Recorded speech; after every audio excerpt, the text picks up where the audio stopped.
Hey you guys, don't mind this, I'm gonna explain, and I'm hoping that the master is gonna turn it into something awesome. Is it something awesome? So doing some stuff, and I wanted to talk to everybody about, just what's going on. So I'm working with a team of people, and I get a lot of questions, almost every day. What are you doing?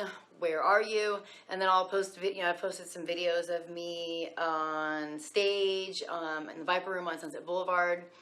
And so people are like, what are you doing? And I haven't gone on here and talked a lot. I actually did do a bunch of videos, and something happened to them. I don't know. They wouldn't upload or something, so I just ditched it. But I've also been trying to be a little bit careful so that I could come back later, which is now is later, to kind of talk about what I went through, what happened, and to kind of see the whole thing through. And I can't talk to everybody about this, but I feel like I can talk to you guys. And I feel also like I need to explain some stuff, like where I've been, what I'm going to be doing with this channel. I'm still going to be doing this, but I'm going to be pushing it to a different, more of outcome, something a little more tangible, and I'll explain that. If you look at a lot of the videos that I posted, and you look on my Facebook, you see that I spent the last year and a half, 2016 and 2015, playing with the band, some of 2017, playing with the band at a studio, and it was one of those things. My husband and I, we just kind of walked through it, not knowing what exactly was going to happen, but we knew that there was a reason that we were walking through it. So we just kind of kept going. So when I'm posting videos of what is going on and what I'm doing, I'm not like look what I'm doing. It's not that. I want you to see what's happening, because I'm going to come back now and tell you. So in 2013, when I started these videos, I was highly focused on doing something with music and entertainment that was going to lead to something bigger. Like, I've never thought, oh, I'm going to be a rock star, or I'm going to play Sunset Strip. I never thought I'd play the Viper Room. I'm like a huge Johnny Depp fan, so, and going to mansion parties in LA and like beach tribe parties and rooftop parties. I mean, crazy stuff that my husband and I got to do, and amazing people that we got to meet. A lot of people on YouTube are either just like me, or once you were, or something, but a lot of the problem you have in being awakened, I guess you could say, is that there aren't a lot of people to talk to and hang out with. But I'm here to tell you that all of those people are worked into this industry that I was in.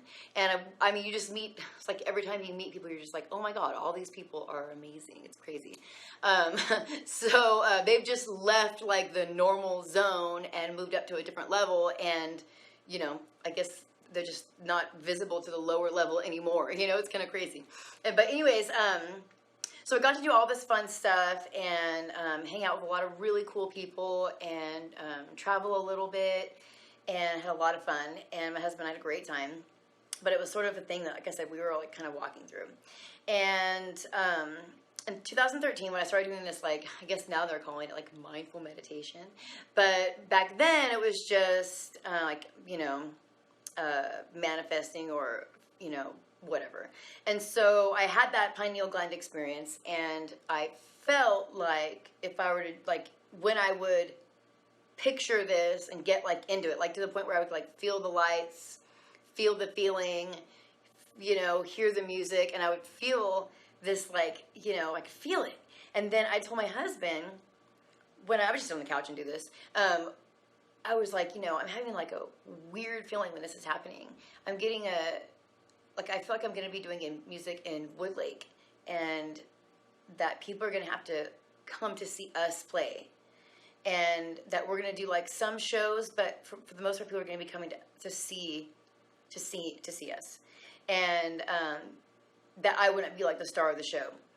And my husband's like, okay, whatever. Weird, and so I never really talked about it again. And then it wasn't until 2015 that I would actually go to Woodlake to that studio. And it wasn't until another couple weeks that it dawned on me, oh my gosh, do you remember? But during that time, also, 2 months before I ever went there, I was having dreams that I was actually there. And then I had one dream that I was like floating. It was so weird. I was floating over, and I floated in over this fence into this place where there was people, and they were all doing music and writing and like having a great time. And I was just like, and there's one of my friends there, and she's there with this guy, and they're in this like RV, and I'm like, why are all these people doing this? And I'm not invited. It's so weird, you know. It's like one of my friends is there, not just like, you know, someone that was like in my wedding and stuff. I'm like, what's so weird? And then it turned out, I just found recently that all of that was happening during that time. So then I was like, that's really strange. And so during this time though, I was dreaming about being at the studio, and I would dream about the wife of the guy that I was in the band with. I would dream of her, and I would dream that it was, I just couldn't make her happy, and no matter what, I could not get her to like trust me or something. And so that's how it was going to end. And so my husband and I, the whole time we're going through this, we kind of like know that it's going to end in this way. It's so strange. And we talked about it probably at least once a month, you know, when we would talk about why are we continuing doing this, or you know, because I didn't expect to get paid at the end of the year. I did get paid, but I didn't expect to get paid. So for a whole like year and a half, I was just at someone's beck and call. I mean, I never told this person no. If they needed something, if whatever it was, me and my husband, we were on it. And despite all the things that people told us about this person, we gave him a chance. And because we always do that. I've always been that way. And so, and people say crazy things about me, so I should give other people a chance, right?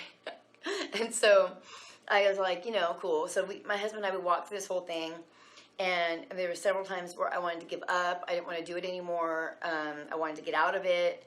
And it was sort of this thing where like you love what you're doing, you want to keep doing it, it's fun, and then there's another half of you that's like, you know, because there's one part of you that's like afraid of it being taken away, and then because they can just take it away. So anybody, these people that give you things, they can just take it away. And so there's a part of you that's afraid of it being taken away, but then there's another part of you that if it just all ends and you go back to your normal life, that's fine, because it's really stressful, and it's emotionally, you know, it's a toll. And so at the same time, you're like, oh, I don't want to lose this thing. I love doing it. They know I love doing it. They can take it at any moment. And then on the other hand, you're like, man, if this just all stops right now, and I can just go back to living my regular life, and I never have to put on another costume, and I never have to, you know, like be groped by nasty men, or I never have to pretend to like people that I don't like, I'll be fine. I'll be fine, you know, but I didn't really have a goal to like be a star. It was, and I think that's probably why I was able to like do the things that I did, because I was in a way like, I guess, trying to be humble, especially being around a ton of you know, like stars and musicians. And in the White Rabbit video that I posted, I'm singing White Rabbit. When I'm like, and there you just have some kind of mushroom, and you see me look over, and you see me see something, and then I like changed, and I'm like, yeah, well, what I'm seeing is the bartender at the Viper Room had stopped serving drinks and bartending and gotten his phone out, and he was recording the guitarist Dwayne and I. And I was like, man, that was like so awesome. You know, it's the Viper Room, like they see so many bands, and then they stop, and they're like recording us, and that's when I realized, like, oh my gosh, like, okay, I'm hitting it, because I had a hole in my ear, and my whole throat was infected. And then, like, 4 days ago, my dad's like, hey, they did a Ghost Adventures, did a thing on the Viper Room around the time that I was there, and you come over and watch it. So we watched it, and there is the guitar, it was the bartender that was recording us, and he used to be the guitarist for Stone Temple Pilots, which, when I used to listen to them. So I was like, whoa, I mean, that was like blowing my mind. I was like, well, that's so crazy. Like, doing all that stuff was, from the moment our tour bus turned the corner, we saw our name on the marquee, till my feet walked off the stage of the Viper Room, it was like a dream, I don't even know. I was Tony Lincoln during that time. You know, I created like the whole alter ego thing. So I was Tony Lincoln during that time. So it's weird. Like, I always tell people, you know, it's not like a multi-personality disorder. You know, if it would be a disorder if Tony Lincoln and like regular Tony didn't know each other, like we would have a fucking problem. Like that would be a problem. But it's not. But I still completely flip over because when I turn into that person, you know, I'm like I'm you know, energetic and I'm on and I'm trying to make everybody happy and I'm doing things, so I can't be that person all the time. And sometimes I have to like, you know, I'm Tony Lincoln, and then I go out and do my thing, and then I come home, and I'm like in the living room singing, and my daughter's like, stop singing, my friends can hear you, and you don't sound good. So it's like, you know, I'm not that person all the time. I have a pretty good even keel. So, but going through all that, it was like I didn't even set out to go through that. I just set out to, you know, have a good time and kind of like ride out this surreal experience that was coinciding with dreams that I had had. And so my husband and I kind of knew the whole time. And it wasn't until February of this year, 2017, that the like over 400 something people were arrested on the FBI case that I opened. So it was crazy to see all that come to like, because I couldn't do anything in between the time that I opened the FBI case and until February when all the people were arrested. There was nothing I could do anymore. I had raised awareness. I had filed the reports. I had given the people, I mean, I'd helping the females that were involved. You know, I'd gone about for them, even though like some of them should be in jail. And I'd done everything I could do. There's nothing else I could do. I felt really helpless. So this whole 2016 like flew by. So I felt like, you know, it was like some sort of reward for all the horrific work I had to do with the human trafficking case. I've been doing a ton of videos over the past few days, and they're all scripted and stuff, and so I was like, oh my god, it's going to be so nice to just, like, talk to my YouTube viewers. I wrote some notes down, but I don't have, like, it scripted or anything. So I wanted to talk about, like, how, and even just, like, doing this, like, how I do the YouTube videos, how I'm able to go out and you know, around wherever I'm at and talk to people about this stuff. You know, I've gotten good at being able to tell when people like have a sparked interest, or I can say little things and they'll get interested, and I kind of, you know, lead them into different thoughts of thinking without them being like, whoa, you're crazy, because I, you know, kind of like work them into it. And I've gotten good at, you know, just talking to people like normally. And I used to laugh because I would say, you know, it would be one thing if I said all this stuff and then like I pushed away a shopping cart, but like I'm driving off in an exotic sports car and they're thinking like, what the fuck? How, like, is she just fucking crazy? How come she has a nicer car than me? And I was like, well, you know, maybe that I'm not crazy, but maybe I am.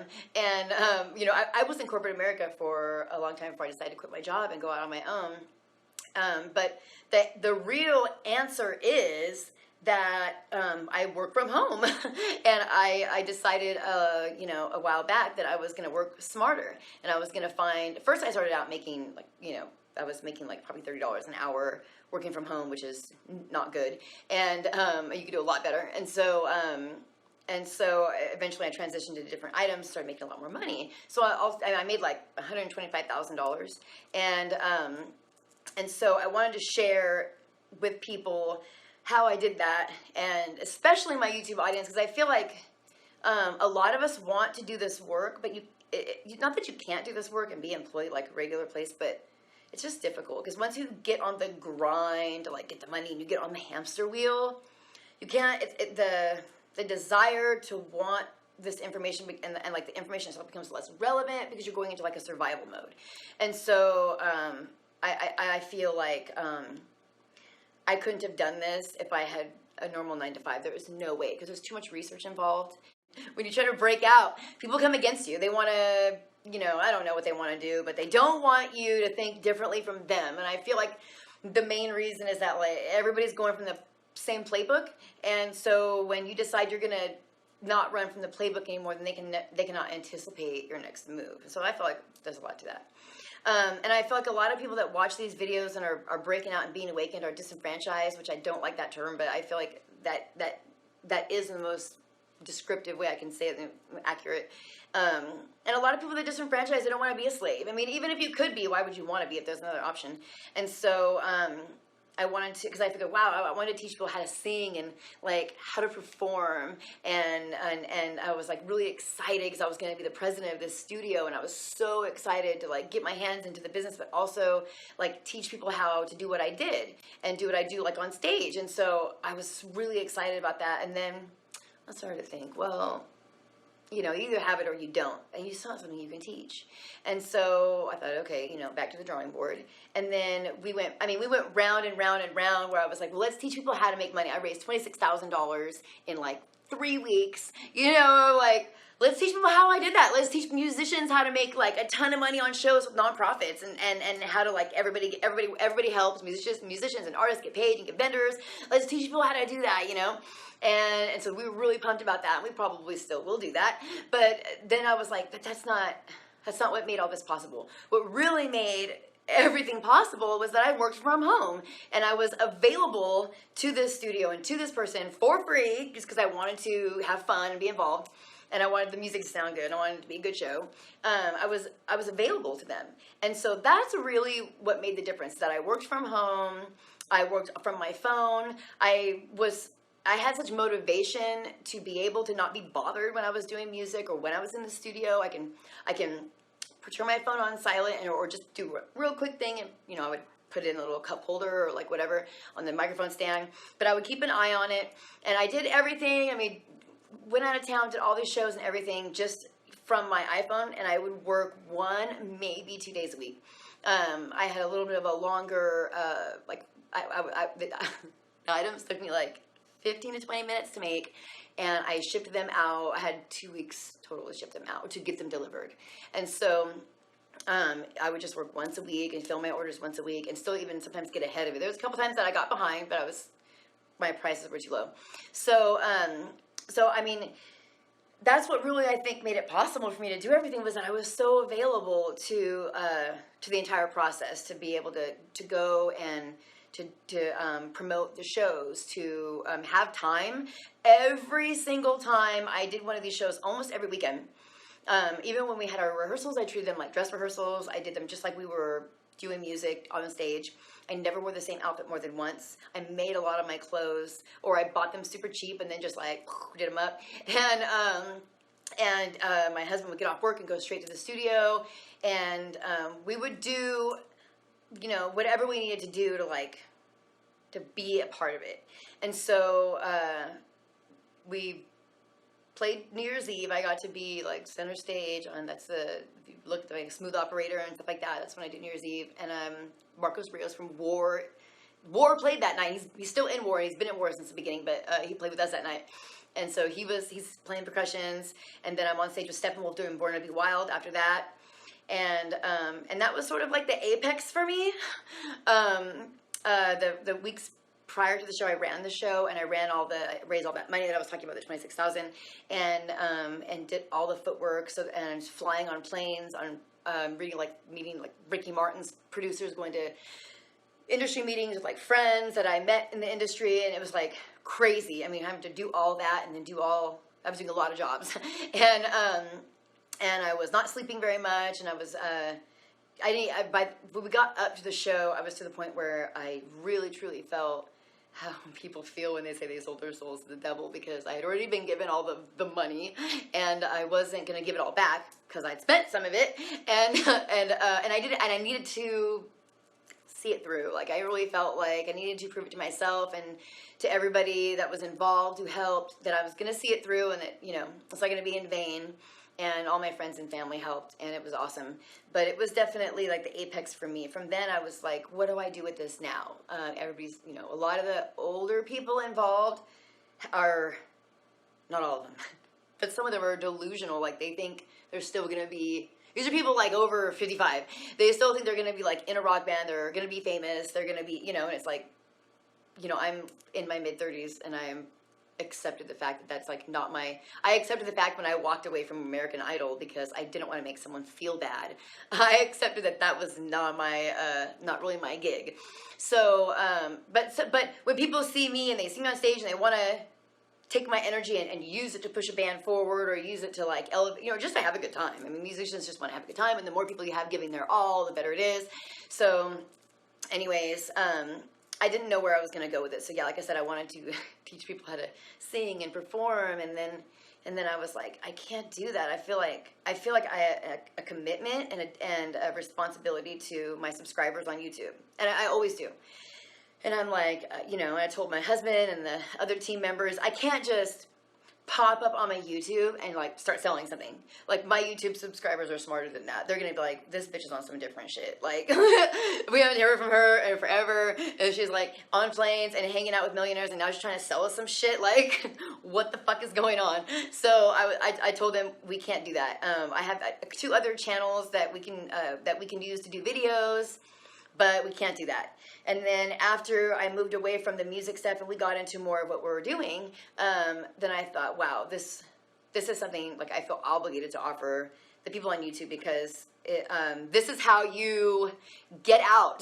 This is how I got out of the system. This is how I was able to make money doing music, which no one makes money doing music. And how I was able to just like have a blast, and also how I was able to work on that when I did the human trafficking stuff. I couldn't have done it if I had a job. That's just all there is. If I had a job, I wouldn't have been able to do it. So, and what I did was I had an Etsy shop. And you might be thinking like, well, so what? What's an Etsy shop? You know, I mean, like, where you have one or big deal. But I have had an Etsy shop, and I didn't start making a lot of money until more recently, when I really kicked into it and got it really working properly. Because for an entire year, I was with this band, and I just like put it on autopilot, and I just collected the money, filled the orders. You know, it was all on auto. So, and so that's something that I want to teach people how to do. And then also, when I, like I said, you know, it was like, as soon as I put some effort into it, it just went crazy. And so that's what was able to make things happen for me. It was being able to stay home. My daughter is graduating from high school now, and I have been a stay-at-home mom since she was in 1st grade. And like I say, I always joke around and say I made myself my own housewife.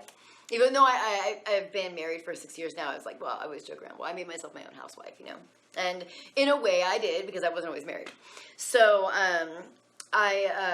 so I felt like I had to come on here and talk to you guys, because I was like, no, we can't just, like, even if it's something that I want to offer them, and I'm not asking you to buy something, like, I'm gonna give it to all my YouTube subscribers. We haven't decided yet, the first X amount, I'm gonna give it away just for free, because it's gonna be in beta. But basically it's just like, you just sign up, and it's kind of like a membership, and I'll be on there regularly answering questions, helping people, you know, get things running and start making money from home, and teach you how to automate everything so that you can, you know, not be like a slave to this internet thing, and just even how to make certain things. I helped a lot of people open Etsy stores, and they didn't even like have ideas of stuff to make. So I'd be like, well, let me think. What can you do? What are you good at? You know, okay. Well, what kind of stuff you have laying around? Okay, all right, let me think. Let me think on this for a day, and then I'll get back to you. And then I'll go back to them and say, okay, I have this idea, and it doesn't involve any sewing, because that's what I do. I sew. So you know, it doesn't involve any sewing, and we can do it. It'll take you 20 minutes, and that's because that's my thing. You want to, you know, we'll get into that. And so I'll go. One time I went to Los Angeles, and I set it all up, and we got everything, and we did it, and she was, you know, like collecting money. She's like $500 in her PayPal during Christmas time. She's on the phone complaining about like her bills during Christmas, and there's $500 of, you know, money that I earned for her, made the product, did everything, pushed it out, did all this stuff, and I earned for her, and she just, all she should do is make this stuff to earn it for herself and ship it out, and she didn't. And people didn't receive their Christmas gifts, which was really the issue for me, and because I'm a part of that community, you know. But that's why I decided I can't give, you know, because of course at first I'm like, let's give it away for free, and then we'll just like run ads on YouTube, and we'll just make money like that. And the team was like, no, we're not doing that. We could do some stuff on YouTube, we could talk a little bit, but you know, like, we're not all trying to work for free. So, and I can't do it by myself. So I was like, okay. So we have to, and then as I started to read the book I'm reading, which I don't see it anywhere, I was like, I can't give it away for free, because this is the same thing I'm running into before I raised my shop site prices, was people who pay attention. And the people that I have helped their Etsy shops grow and they've earned money, they're not like good stewards of what they got. You know what I mean? They're not filling orders, or they're not taking care of it. But if they had paid me not that I'm going to charge $1,000, but if they had paid me $1,000 for me to teach them how to do that on their Etsy site, they would have been on there making sure that they got all their money back and that they were good stewards of what they paid for. But because it was given to them, they don't see the value of it, so they don't, whatever. So, I got talked into definitely selling it, but I'm going to sell it for really inexpensive in hopes that a lot of people will be able to use it. And I'm just not selling the product. I want to make sure that people are able to do something and make the changes that they need to make so that they are successful, so that their map takes them to their destination, so to speak, because like I helped somebody the other day and she has 1,000 of this product just sitting in boxes in her house and she wanted to wait like 3 to 5 days to ship it. And I'm like, why are you waiting 3 to 5 days? Like, I ship stuff out sometimes in 3 to 5 days and I have to make everything, like you just need to ship this stuff out. What the hell are you waiting for? So things like that, like things that you must do and whatever. So, but I wanted to talk to my YouTube channel because I am going to start posting just some videos about, how I did it, a little bit about my story, and some stuff about me that like YouTube, you guys know some stuff about me, but you don't know a lot of the story of how I came to be where I was, when I first started doing the videos, and then a lot of that's happened over the last couple of years. So, and it's really crazy. I'll just share this with you. Somebody was like, the people at the studio were like, oh yeah, you can come to this dinner. At first I wasn't invited to the dinner because I wasn't like classy enough. And then I got invited to the dinner and they said, it's going to be Johnny Cash's family. And this is just a little YouTube video. It's just funny. It's going to be Johnny Cash's family and, dress classy and wear and all this different stuff. And I was just like, okay, fine. It's going to be this guy who, used to be in Johnny Cash's family. And so he came, I met him, whatever. We all ate. Had a good time, left. 2, 3, 4, maybe months later, and he contacted the studio and had, I guess, seen my YouTube videos, and he has scheduled a private meet and greet with me at the studios. This is what's funny about, like, just the power of the information that we're all sharing on YouTube is incredible. And this person was super plugged into like the churches in town. So that was even like, it was even better for me because now like people will come at me all crazy about this or that, and it was a big church, so I'll be like, and people that lead your church are like trying to get what I know, so that's funny. But anyways, that's my spiel. I just felt like I should talk to you guys about it, and I'm not going to be posting a lot of music videos anymore. I feel like I'm pretty much done with all that. Unless I do the Singing Academy and the Performance Academy, which is called Star Power Academy, and then I have another one called Side to Center, which is like how to get from side to center stage, and just basically how I did everything I did, not just in making myself available financially and supporting myself because you can't make any money in music at first, and so, but also what I did to make myself like invaluable to the band, to where like other female singers who were better and younger than me could not come in and steal my microphone because I was making myself ultra valuable. So I do want to get on here and share that eventually, but right now I just want to teach people how to earn a living from home, how to make a ton of money from home, and how to like steal other people's like listings and basically just like cut in on other people's traffic. People were doing it to me for years. They did it to me and I was like, how the hell are people doing this to me? And then actually an advertising agency called me and wanted to know if I wanted to advertise it with them, which I did. And the reason that I ended up just doing it was because she knew so much about the platform that is Etsy that she was like, this is what they're doing to you, and that's how these other people that do with us are able to beat you. And I don't know why she told me that. I was like, oh my gosh, this was my platform, advertising platform. I fired that girl.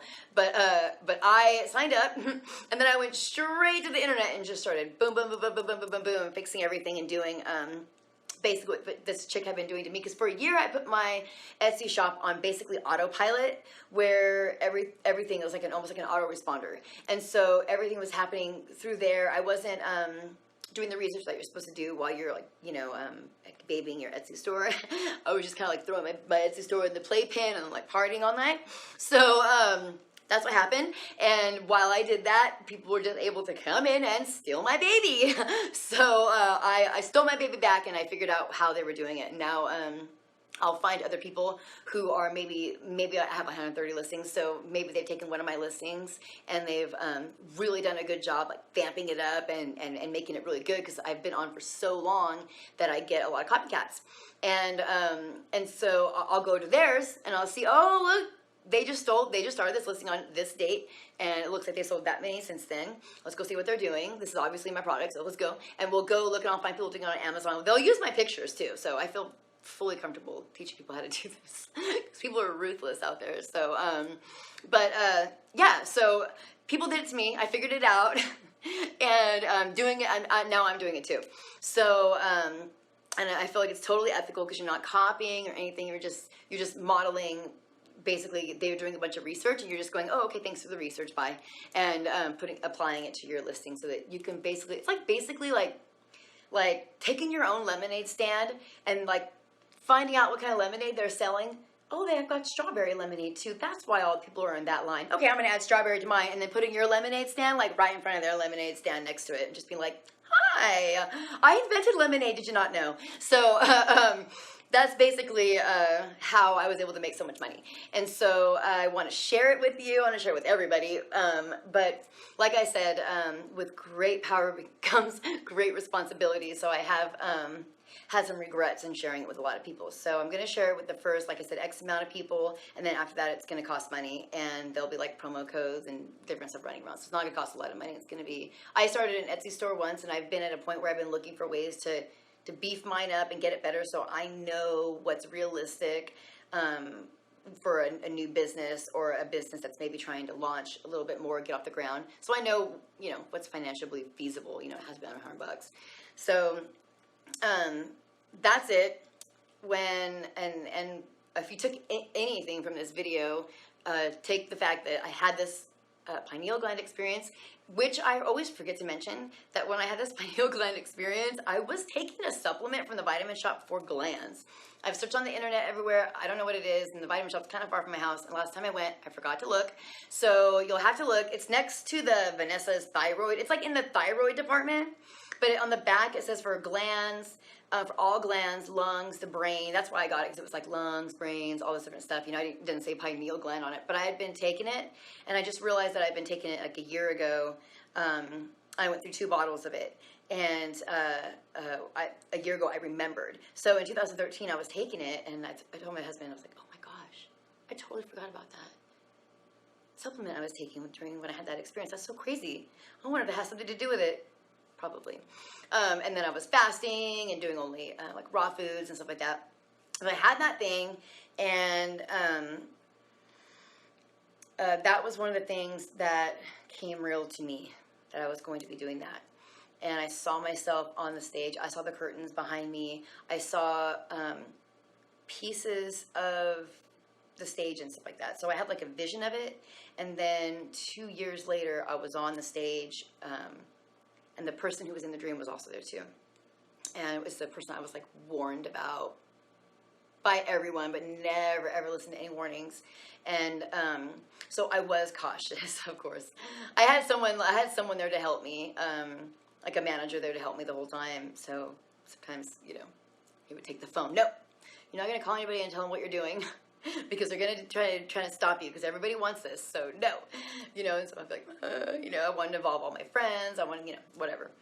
So, so that's it. I don't know, I'm rolling on a tangent here like I always do, because I don't have this scripted, but that's it. That's how I was able to, my real dream was being a stay-at-home mom with my daughter, so I made that happen. And then when she got older, it was like, well, my second dream was, I guess, to do the whole rock star thing, which I totally got to do with real rock stars. And then the third thing was to work from home, have personal freedom, what I call personal freedom, when you're not a slave to a job. I mean, you're still gonna feel like a slave sometimes. I mean, depending on how you look at things, but 4 hours a week or 40 hours a week, whatever. So so that's it. I want to thank everybody. The reason I feel like you guys are such a part of this journey for me is because there's been times where I haven't beaten down. And I feel like I want to quit, or I want to give up, or, I want to go back to my normal life, saving up for a Viper. I don't want to, help people, anymore. People don't want to be helped, or whatever. And And I've been there where I've just been like, man, you know, people suck and they don't want to be helped, and all I want to do is help, and so where the hell do I belong? And so people, they don't want to admit that they need help or like whatever.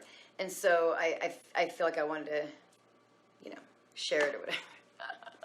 So anyways, that's it. I don't know what else to say other than thank you. I felt like I wanted to share with you guys, you know, that you guys are a part of it. You come on here, you encourage me. Even the people that like that hate on me and say mean things, I have the kind of personality to where if someone like comes on here and like says I'm fat or something like that, you know, I'll be like, the next day I'll be like, I'll show them, you know, I'll be like running outside, you know, like I'll show them, you know, I'm gonna get skinny, and I always do. And so I'm that kind of person. So you know, I wanted to, people even when they're mean to me on here, it's like, you know, I'm just gonna do better, you know, or but when you guys are like encouraging and I'm having down days, sometimes I'm just having like, who knows what will have happened, and then I'll go on and you guys are saying like things that mean so much to me. And so and then going through all this, especially going through the music stuff, there's things I can't tell you, and there's things that I can't say to show you yet, but I am.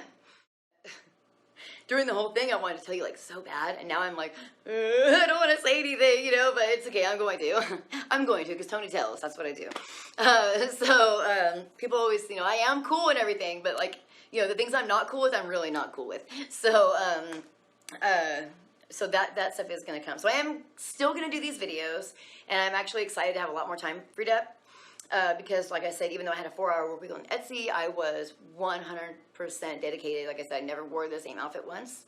So I was spending like hours and hours getting ready every single time. My whole life was just about being this character and entertaining this group of people that were our fans.